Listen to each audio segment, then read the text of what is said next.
Maradona বলেছিলেন, আমার জায়গা যে নিতে পারবে সে আর্জেন্টিনার সেরা খেলোয়াড় হতে পারবে। তেভেজ বলেছিল, যে মেসিকে বুঝে না সে ফুটবল খেলাই বুঝে না।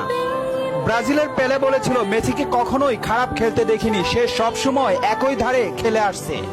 পেপ গার্দিওলা বলেছিলেন, মেসিকে নিয়ে কিছু লিখবেন না, না লিখে ওকে শুধু দেখে যান, কেননা কোনো কোচ বা সিস্টেম তাকে আটকাতে পারে না।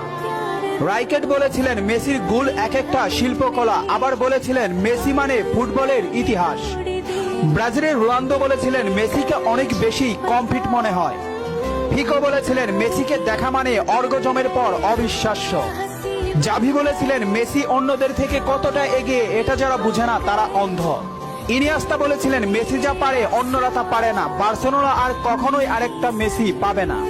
ব্রাজিলের রোনালদিনহো বলেছিলেন, আমি একবার বিশ্ব সেরা হয়েছিলাম, কিন্তু তখনও বার্সার সেরা প্লেয়ার হতে পারিনি, কারণ তখন বার্সাতে